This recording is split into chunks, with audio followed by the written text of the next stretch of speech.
फिर marine we से hot chocolate बनवाने लगती है, जिसको वी ने काफी ज्यादा फोकस से बनाया है। जैसे ही वी टेस्ट करता है वो सेम वैसी ही होती है जैसे उसकी मदर बनाया करती थी, इसलिए वो खुश होकर मरीन को देखने लगता है। लेकिन जैसे ही उसे याद आता है कि अरे मेरे तो इससे लड़ाई हुई है, मैं तो इससे नाराज हूँ, इसलिए वो फिर से अपने गुस्से वाला फेस बना लेता है। दोनों को छुपकर मरीन की मॉम और ग्रैंड मॉम देख रही थी। मरीन सॉरी बोलने लग जाती है। वे कहता है कि तुम्हें आइडिया भी है कि मैं कितना ज्यादा हर्ट हुआ था। मुझे इस बारे में कोई बात नहीं करनी, क्योंकि इस टाइम मैं सिर्फ अपनी मॉम पर फोकस करना चाहता हूँ। और तभी उठकर वहाँ से चला जाता है। नेक्स्ट सीन में नॉन की मदर परेशान है, क्योंकि उन्हें वी की मदर कहीं भी नहीं मिल रही है। इसलिए नॉन जैसे ही घर आता है, मॉम कहती है कि इस टाइम कंपनी की सारी जिम्मेदारी तुम पर है, इसलिए जब तक ग्रैंडपा वापस नहीं आ जाते तब तक क्यों ना इस अपॉर्चुनिटी को यूज करें। ये सुनकर नॉन को सोचने लगता है। अब नॉन की प्लानिंग वी को उसकी पोजीशन से हटाकर खुद सीईओ बनने की है। और वहीं वी जो बैठे बैठे सो चुका है, इसलिए मरीन ने वी से उसकी डायरी ली और फिर वी को सही से लिटा दिया। वी अपनी डायरी में हॉट चॉकलेट की रेसिपी को अच्छे से लिख रहा था।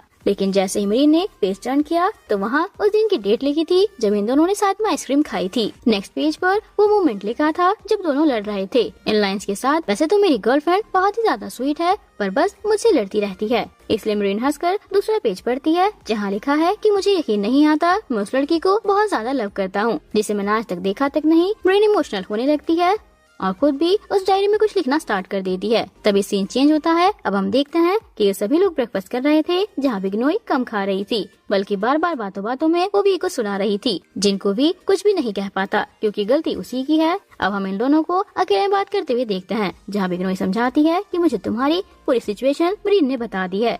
इस टाइम तुम्हारी फैमिली में क्या चल रहा है, लेकिन तुम्हें इन सब के चलते कंपनी छोड़कर नहीं जाना था, क्योंकि अब तुम्हारे पीछे तुम्हारा भाई नॉन काफी कुछ चेंजेस कर रहा है। तुम्हें पता है ना कि मैंने नेक्स्ट इनोवेशन में इन्वेस्टमेंट सिर्फ तुम्हारी वजह से की है। अच्छा रहेगा कि तुम जल्द से जल्द कंपनी वापस चले जाओ। वे चुपचाप सुनता रहता है। आगे बिग्नोई कहती है कि मैं तुम्हें ये सब इसलिए समझा रही हूँ क्योंकि तुम मरीन के बॉयफ्रेंड हो, इसलिए अच्छा रहेगा कि तुम उसको भी माफ कर दो, वो एक बहुत अच्छी लड़की है। मरीन उन्हें बाहर छोड़ने आती है।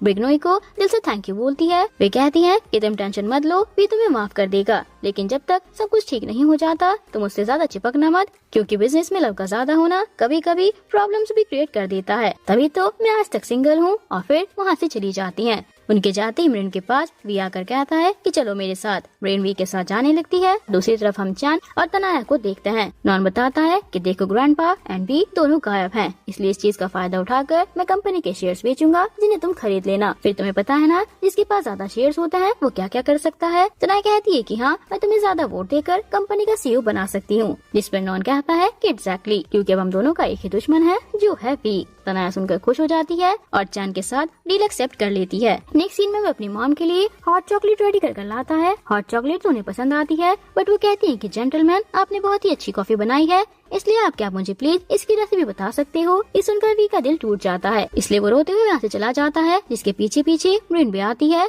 नर्स पूछती है कि क्या सही में आपको अपना बेटा याद नहीं रहा, तो वो कहती है कि कौन सा बेटा, मेरा कोई बेटा भी नहीं है। ये सुनकर नर्स समझ गई कि इनकी कंडीशन अब पहले से भी ज्यादा बिगड़ चुकी है। नेक्स्ट सीन में वी काफी बुरी तरह रो रहा था कि मैं अपनी मॉम को कभी याद नहीं आ पाऊंगा, आखिर मैंने उन्हें ढूंढने में इतनी देर कैसे कर दी। ये सुनकर मरीन एक टेबल को आगे कर उस पर खड़ी हो जाती है, ये बोलते हुए कि वी इस साइड आओ। फिर काफी ज्यादा प्यार से उसे हक करने लगती है, ये बोलते हुए कि तुम टेंशन मत लो, सब ठीक हो जाएगा। नेक्स्ट सीन में हम नॉन को देखते हैं, जो कि खुशी से कंपनी आता है और कहता है कि नॉन अपने ग्रैंडपा और मिस्टर वी के शेयर्स बेच रहा है, क्योंकि वे दोनों गायब हैं। जिस न्यूज को जैसे ही वी देखता है उदास होने लगता है कि नॉन कैसे उसका दुश्मन बनता जा रहा है। तभी नर्स आकर बताती है कि आपकी मॉम गायब है। फिर सब जगह अपनी मॉम को ढूंढने लगता है, तो वे दूसरी तरफ से मरीन भी उन्हें ढूंढ रही थी। तभी फाइनली वी को अपनी मॉम दिख जाती है, जो कि एक बच्चे से बात कर रही थी, ये बताकर कि पहले मेरा बेटा भी तुम्हारी तरह दिखता था, लेकिन अब वे बड़ा हो चुका है।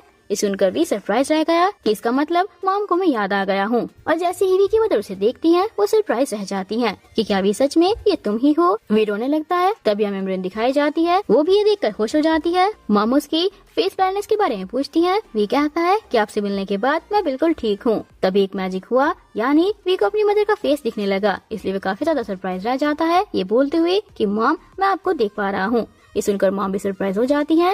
एक्चुअली वी का फेस ब्लाइंडनेस अपनी मॉम के दूर होने की वजह से हुआ था, बट क्योंकि वो उसे दोबारा मिल गई इसलिए वो बिल्कुल ठीक हो गया। तभी वी की नजर मरीन पर जाती है। वो मरीन के पास जाता है और पूछता है कि तुम मरीन हो ना, मुझे नहीं पता था कि तुम इतनी ज्यादा क्यूट हो। ये सुनकर मरीन हंसने लग जाती है। वी मरीन को भी हक कर लेता है, ये बोलते हुए कि अब मैं फाइनली सभी को देख पा रहा हूँ। जिसके बाद सीन यहीं पर कट होता है और हमें दिखाया जाता है वी अपनी मदर के साथ उनके डिस्चार्ज पेपर पर साइन कर रहा है। इसलिए इस खुशी के मौके पर अपनी मॉम के साथ सेल्फीज भी लेने लगता है, ताकि अगर मॉम उसे बाय चांस दोबारा भूल जाए तो फोटो दिखाकर उन्हें याद दिला सके। मॉम मरीन को भी अपने पास बुलाती है, फिर तीनों साथ में सेल्फी लेते हैं। अब हम देखते हैं कि मरीन जो कि अकेली खड़ी थी, जिसको जैसे ही वी आवाज देता है मरीन उसे देखती है। तुम प्लीज मुझे अचानक ऐसे मत देखा करो, क्योंकि मुझे अभी इस चीज की आदत नहीं हुई है। ये सुनकर मरीन वापस से टर्न हो जाती है। तभी कहती है कि क्या मैं इतनी बुरी दिखती हूँ जो तुम ऐसे रिएक्ट कर रहे हो। वे कहते हैं कि ऐसा बिल्कुल भी नहीं है, बल्कि हद से ज्यादा ब्यूटीफुल और क्यूट हो, जैसे पिज्जा पर टॉपिंग्स हो। ये सुनकर मरीन हंसने लगती है। दूसरी तरफ तनाया ने सभी शेयर्स खरीद लिए जो नॉन ने उसे खरीदने के लिए बोला था,